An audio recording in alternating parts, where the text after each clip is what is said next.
கண்டிப்பாக பல பேருடைய தூக்கத்தை தொலைப்பதாக அமையும்.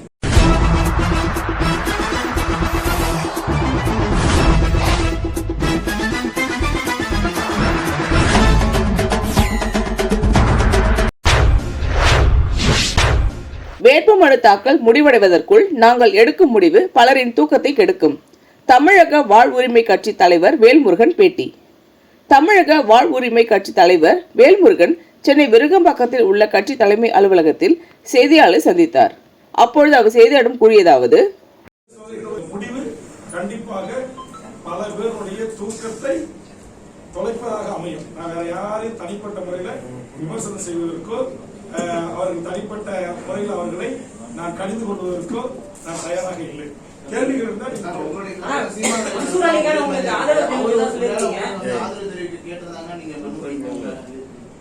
இன்றைக்கு கூட நாம் தமிழர் கட்சியுடைய தலைமை ஒருங்கிணைப்பாளர் திரு ரத்தம் சீமான் அவர்கள் பத்திரிகையாளர்கள் ஒரு தேர்தல் பிரச்சாரத்தில் கேட்ட போது அவர் பதிலளித்திருக்கிறார். தற்போதைக்கு 234 தொகுதிகளுக்கு வேட்பாளர்களை நான் அறிவித்து விட்டேன். தேர்தல் பரப்புரையில் நான் ஈடுபட்டு வருகிறேன். கண்டிப்பாக எதிர்காலத்தில் அதை குறித்து நாங்கள் சிந்திப்போம் என்று அவர் தெரிவித்திருக்கிறார். நானும் அதைத்தான் கடந்த பல ஆண்டுகளாக திமுக தலைமையில் கூட்டணியில் இருந்த போதே பல பத்திரிகை ஊடக நிறுவனங்களுக்கு பேட்டி எடுத்த போது நான் சொன்னேன், நாங்கள் தேவைப்படுகின்ற போது எதிர்காலத்தில் ஒன்றாக கூடி இருக்கிற இந்த கூட்டமைப்பில் தமிழர் வாழ்வுரிமை கூட்டமைப்பில் இடம்பெற்றிருக்கிற அத்தனை தலைவர்களோடும் கலந்து பேசி அது எதிர்காலத்தில் நாங்கள் திரு சீமான் அவர்களும் அப்படி ஒரு வேண்டுகோள் வைத்தார் என்றால், எங்கள் கூட்டமைப்பில் இருக்கிற தலைவர்களும் ஒரு வேண்டுகோளை வைத்தார்கள் என்றால், தமிழ் சமூகங்கள் அண்ணன் தம்பியாக இருக்கிற பங்கு மகள் இருக்கிற இஸ்லாமியர்கள் நாங்கள் மாமன் மச்சான இருக்கிற நாங்கள் அரசியல் களத்துல எதிர்முதலுமாக இருக்கிற நாங்கள் ஒரு கட்டத்துல இந்த மண்ணுக்கும் இந்த மொழிக்கும் இந்த இனத்திற்கும் எதிரானவர்கள் எங்களை பிரித்தாளுகின்ற அல்லது பிரித்தாளும் சூழ்ச்சியை மேற்கொள்கின்ற போது எங்களுக்குள்ள இருக்கிற சின்ன சின்ன மனக்கசப்புகளை மறந்து தமிழ் சமூகத்தின் தலைவர்களை தலைமையாக கொண்ட தமிழ்நாட்டில் இருக்கிற எந்த ஒரு அரசியல் கட்சிகளோடும் எதிர்காலத்தில் ஒன்றாக சேர்ந்து தமிழ்நாட்டின் அரசியல் மாற்றத்திற்கு நாங்கள் அமர்ந்து பேசுவோம்.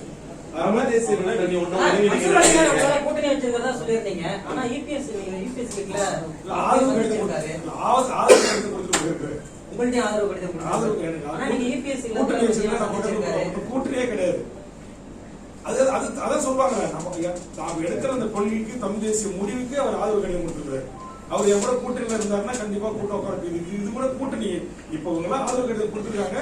இன்னும் பல தலைவர்கள் பல இயக்கங்களை கூட்டு கலந்து பேசி ஒரு குறைந்தபட்ச செயல் திட்டம். ஏன்னா நான் திமுக ஒரு குறைந்தபட்ச செயல் திட்டம் இல்லைன்னு கோரிக்கிட்டு வந்தேன். அப்ப இவருக்கு அனைவரிடத்திலும் கோரிக்கைகள் இருக்கிறது. அந்த அடிப்படையில் பொது தேர்தல் அறிக்கையோ அல்லது குறைந்தபட்ச ஒரு செயல் திட்டத்தின் அடிப்படையில் நாங்க இப்ப கூட நான் நிறைய பேர் படிச்சல இதுல நிறைய பேர் நான் எடுத்த இந்த முடிவுக்கு நீங்க வச்ச கோரிக்கைகளுக்கு ஆதரவு தெரிவிச்சிருக்காங்க. இவங்க எல்லாம் எங்களோட சேர்ந்து கூட்டணியா தேர்தலில் நாங்க போட்டிடுவோமா என்பது வேறு. அனைவருக்கும் தெரியும், நான் தமிழர் வாழ்வுரிமை கூட்டமைப்பு நடத்துறேன். பல மூத்த பத்திரிகையாளர்கள் தெரியும், 15 வருஷமா நடத்துறேன். அந்த கூட்டமைப்புல இன்னைக்கு திமுக இருக்கிற பெரும்பான்மையான தலைவர்கள் இருக்கிறாங்க, அதிமுக இருக்கிற பெரும்பான்மை தலைவர்கள் கூட இருக்கிறாங்க. அது இஷ்யூ பேஸ்ல அந்த கூட்டமைப்பு ஒன்று கூட என்னால் ஒருங்கிணைக்கப்படும். அதே மாதிரிதான் இப்ப நான் இதை ஒருங்கிணைச்சிருக்கேன். இதுல பல தலைவர்கள் ஓட்டு அரசியல் விரும்பாத தலைவர்கள் இந்த கூட்டமைப்புல இடம்பெற்றிருக்கிறாங்க. பல ஓட்டு அரசியல் விரும்பக்கூடிய தலைவர்கள் இடம்பெற்றிருக்கிறாங்க. ஓட்டு அரசியல் இடம்பெற்றிருக்கிற தலைவர்களுக்கு நாங்க என்ன முடிவு எடுக்கிறோமோ அந்த முடிவுக்கு இடம்ப 234 தொகுதிகள் இருக்கிறது. இவர்கள் எல்லாம் நீங்க எத்தனை கட்சிகள்லாம் சேர்த்து ஒரு கூட்டணியா நிக்கிறீங்களோ அதை எங்களுக்கு புரிய புனைத்துவம் கொடுங்க. நம்ம கொடுக்கறது நான் கொடுக்கறது இல்லை, எல்லாத்தையும் நாங்க அப்படியே கொண்டு வந்து பெரிய பெரிய பிளேட்ல சாப்பாடு பரிமாற மாதிரி கொப்பையை வைக்கிறோம்ல அதே மாதிரி வச்சுக்கிறோம். அவரவர்களுடைய பசி ஆறுவது கூட அவர்களுக்கு தேவையானது எடுத்துக் கொள்ளலாம், பசி ஆறணும். அப்படிப்பட்ட ஒரு கூட்டமைப்பை தான் வேல்முருகன் 15 ஆண்டுகளமா நடத்தி வருகிறார். அதனுடைய தலைவர் தான் தலைவர் மன்சூர் அந்த மாதிரி கூட்டமைப்பு இடம்பெற. உதாரணத்துக்கு இப்ப நம்முடைய சிவாஜி இறந்து விட்டார். அங்கே என்னுடைய கூட்டமைப்பு உள்ளிட்ட எல்லா தலைவர்களும் வந்தாங்க. அதில் கூட மன்சூர் ஆதரிச்சு பேசினார். அதனால அவர் ஒரு நடிகர், அவருக்கு இடம் கிடைக்கிற இடம் தருகிறோம் வாங்கன்னு கூப்பிட்டுருக்கலாம், அல்லது கேம்பிங் வாங்கன்னு கூப்பிட்டுருக்கலாம். அதனால அவருடைய பாப்புலாரிட்டியை பயன்படுத்துவதற்கு முயற்சிக்கலாம். எங்களை அதை பத்தி கவலை இல்லை. எங்களை அவர் மானசீகமா நீங்க எடுத்த முடிவு அந்த கோரிக்கைகளை நாங்க ஆதரிக்கிறோம். ஒரு ஆதரவு கடிதம் என்னை சந்திச்சு 2 முறை என்னை சந்திச்சு கொடுத்துட்டு போயிருக்கேன். தமிழ் தேசிய கூட்டமைப்பு எவ்வளவு காலம் நகர்த்துவீங்க? எதற்கு எதிரான அரசியல், திராவிடத்திற்கு எதிரான அரசியல் நீங்களும் முன்னெடுத்துக் கொடுக்கலாம்? இல்ல, என்னை பொறுத்தவரை இந்த மண்ணில் வாழ்கின்ற தாய்மொழி தமிழாக கொண்ட தமிழர்களும் பன்னெடும் காலமாக மொழிவழி சிறுபான்மை மக்களாக இருக்கிற புரிதொரு மொழி பேசக்கூடிய எவராக இருந்தாலும் அவரவர்களின் வாழ்வுரிமையை பாதுகாப்பதும் தமிழக வாழ்வுரிமை கட்சியினுடைய பிரதான கொள்கையாக இருக்கிறது. அதே மாதிரி தமிழர் வாழ்வுரிமை கூட்டமைப்பு என்ன சொல்கிறது என்று சொன்னால், இந்த மண்ணில் வாழ்கின்ற எந்த ஒரு மொழிவழி மக்களையும் நாங்கள் எதிரியாக பார்க்கணும். ஆனால் அதே நேரத்தில் அவர்களுக்குரிய பிரதிநிதித்துவத்துடன் இந்த நாட்டுடைய அமைச்சரவை அமையணும், சட்டமன்றங்கள் அமையணும், நாடாளுமன்றங்கள் அமையணும். அவர்களுக்குரிய பிரதிநிதித்துவத்துடன் இந்த அவர்களுக்கான வேலை வாய்ப்பு உறுதி செய்யப்படணும். ஒரு 100 வேலை இருக்குன்னா ஒரு சிறுபான்மை மொழி பேசக்கூடிய சிறுபான்மைன்னா உயர் சாதி மக்கள் ஒரு 90 இடங்களை எடுத்துக்கொள்வதும், இந்த நாட்டில் இருக்கிற மீதி 90% மக்களுக்கு 10% இடத்தை கொடுப்பதும் ஏற்புடையதல்ல.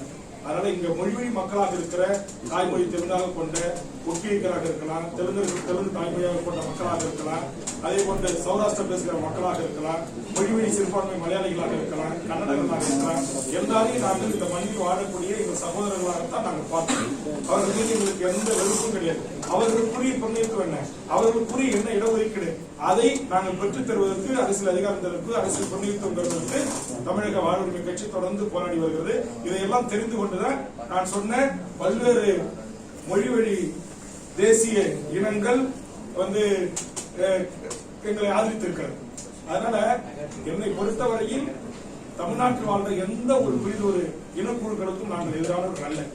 இங்கு வாழ்கிற எங்கள் இனக்குழுக்களுக்கு ஏற்றவாறு எங்களுக்கு கல்வி கொடுங்க, வேலைவாய்ப்பு கொடுங்க, எம்எல்ஏ இடங்களை கொடுங்க, எங்களுக்கு எம்பிக்கான பிரதிநிதித்துவம் கொடுங்க அப்படின்றோம். இந்த நாட்டில் பெரும்பான்மை தமிழ் சமூகமா இருக்கு. இந்த 2 பெரிய கட்சிகளும் பல பெரும்பான்மை தமிழ் சமூகங்களுக்கு 75 ஆண்டுகள் சுதந்திர வாச சீட்டே தரல. என்னை பார்த்த சந்தித்த தலைவர்கள் சொன்னாங்க, போயர்னு நினைக்கிறேன், சேலத்துக்கு மதுரையில மூர்த்தி, இது வரைக்கும் அந்த கட்சி அந்த சமூகத்தில இருந்து ஒருவர் கூட ஒரு வார்டு கவுன்சிலர் கூட அமையாது. எவ்வளவு பெரிய கொடுமை. பல சமூகங்கள் இருந்து ஒருத்தர் கூட எம்எல்ஏ ஆகல, எம்பி எல்லாம் கனவே காண முடியாது. அப்ப இது போன்று இந்த மண்ணில் வாழ்கின்ற அனைத்து மக்களுக்குமான ஒரு அரசியல் பிரதிநிதித்துவத்தை உறுதி செய்கின்ற ஒரு உயரிய நோக்கத்தோடு தமிழக வாழ்வுரிமை கட்சியும் தமிழர் வாழ்வுரிமை கூட்டணியும் கண்டிப்பாக அதற்கான முயற்சிகளை மேற்கொள்ளும்.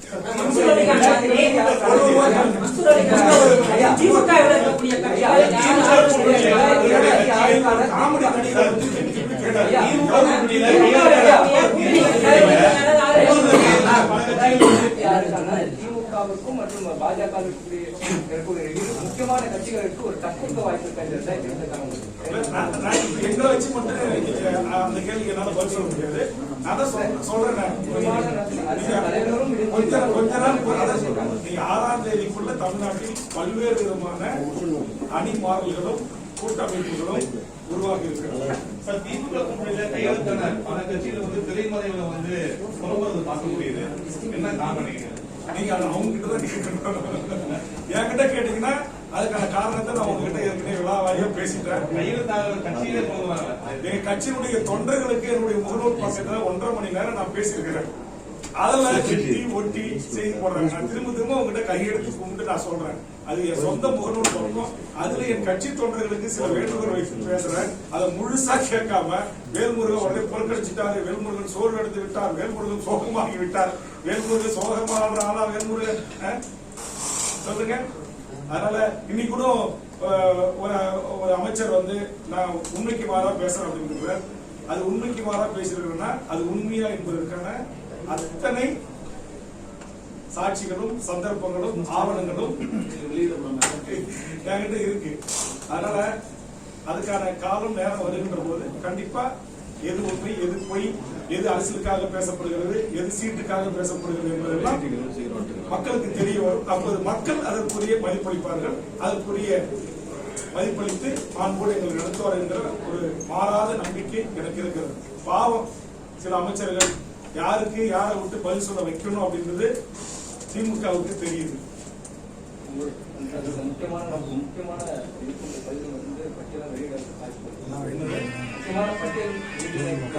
அது நீங்க கூட பத்திரிகை சரியான ஒரு கருத்து என்ன சொல்ல. என்னுடைய அரசியல் 46 முறை தேர்தல் சந்திச்சிருக்கிறேன். 3 முறை சட்டமன்ற உறுப்பினர், 15 ஆண்டுகளும் தமிழ்நாட்டுடைய அரசுடைய பல குழுக்களுடைய தலைவராக இருந்தது. ஐஏஎஸ், ஐபிஎஸ், சீஃப் செக்ரட்டரிஸ், டிஜிபியோட எல்லாரும் கையாளுங்க. நான் என்ன சொல்றேன், அதுக்கு என்ன நான் சொன்னேன், என்கிட்ட ஒவ்வொரு ஆண்டும் இந்திய நாட்டுடைய தணிக்கைத்துறை தமிழக சட்டப்பேரவையில் வைத்த அறிக்கைகள் கையிலே இருக்கிறது, ஆவணங்கள் இருக்கிறது. ஆக இங்க நடந்த தவறுகள் அத்தனையும் என் கையில் இருக்கிறது. இதை நான் சும்மா விட மாட்டேன் அப்படின்னு நான் சொன்னேன். நீங்க என்ன செஞ்சீங்க? உடனே அனைத்து அமைச்சர்களின் ஊழல் பட்டியல் கையில் இருக்கிறது. ஊழல் பட்டியல் கொடுத்தவங்க தான் இன்னைக்கு அந்த ஊழல் பட்டியலோடு, ஊழல் கட்சிகளோடு, ஊழல் அதிகாரிகளோடு இன்னைக்கு ஒன்னா இருக்கிறாங்க. அப்ப என்னுடைய வார்த்தையை நீங்க ரொம்ப தெளிவா கவனிக்கணும். நீங்க வந்து சராசரி அரசியல்வாதிகள் போல என்னுடைய பத்திரிகையாளர் சந்திப்பை நீங்க எடுத்துக்கொள்ள கூடாது. அதை நீங்க எல்லாமே முன்னுக்கு முன்னா ஒரு ஃபிளாஷ் நியூஸ், பிரேக்கிங் நியூஸ் நீங்க இல்ல, சில யூடியூப் சேனல்கள் முதலமைச்சருடைய ஒரு யாரு, ஒரு உதவியாளர், ஒரு செயலாளரை சந்திப்பதற்கு அவர் முதலமைச்சரோட தான் முதலமைச்சர் இல்லத்துக்கு அவர் வர. நானும் முதலமைச்சர் பார்க்கலாம், முதலமைச்சர் இல்லத்துக்கு போறேன். முதலமைச்சரோட வந்து கார்ல இறங்கி அவருடைய உதவியாளரை பார்ப்பதற்காக அவர் காத்துட்டு இருக்கிறார். இவருடைய உதவியாளர் அல்லது பிஎஸ்ஓ போய் திரும்ப திரும்ப சொல்றாங்க, பொதுச் செயலாளர் உட்கார்ந்து இருக்காரு, உங்களை பார்க்கணுன்றாரு, உங்களை பார்த்துட்டு போறதுக்காக வந்து உட்கார்ந்து இருக்காரு அப்படின்னு. ஆனா அவர் வந்து அந்த தகவல் அவருக்கு தெரிவிக்கப்பட்ட பிறகும் கூட அவர் வந்து அவரை பார்க்கல.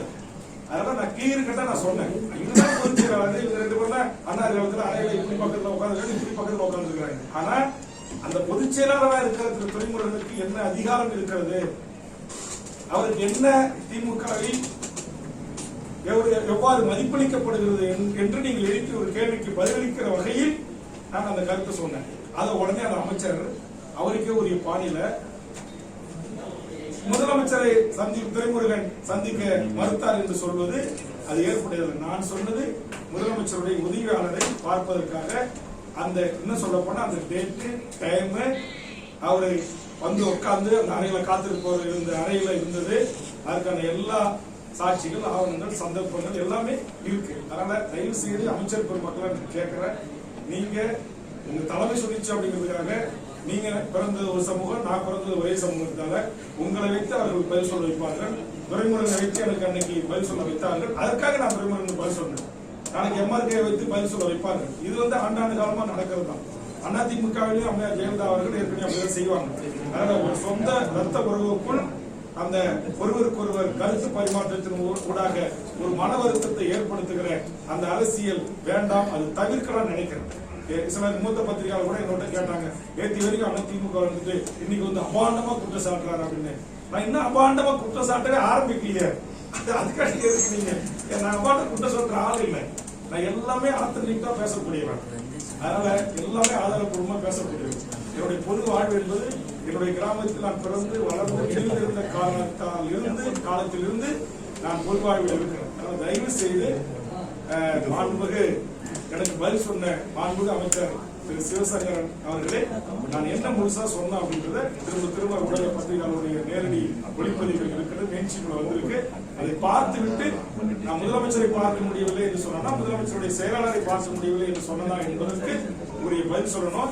இன்னைக்கு நீங்க மறுக்கலாம் நீங்க, ஆனா ஒரு நாள் நீங்க எல்லாம் ஓய்வு பெற்று திராவிட இயக்கத்தினுடைய வழித்தோன்றர்கள் நாளைக்கு ஓய்வு பெற்ற நிறைய நீதிபதிகள், இந்திய நாட்டுடைய ராணுவ தளபதி இனப்படுகொலையில் எப்படி இந்தியா இலங்கை பேச்சுவார்த்தையில் நமது தேசிய தலைவர் பிரபாகரன் அவர்களை சுட்டு கொலை செய்ய இந்திய அரசு உத்தரவிட்டது ராஜீவ்காந்தி என்று ஒரு புத்தகம் வெளியிட்டிருக்கிறார். அது மாதிரி நீங்க என்னைக்காவது நாளைக்கு புத்தகம் எழுதினீங்கன்னா அன்னைக்கு சொல்லுவீங்க வேல்முருகன் சொன்னது அத்தனையும் உண்மை. அது வரைக்கும் நான் காத்திருக்கிறேன். இந்த வீடியோ உங்களுக்கு பிடிச்சிருந்தா லைக் பண்ணுங்க, கமெண்ட் பண்ணுங்க, ஷேர் பண்ணுங்க, சப்ஸ்கிரைப் பண்ணுங்க.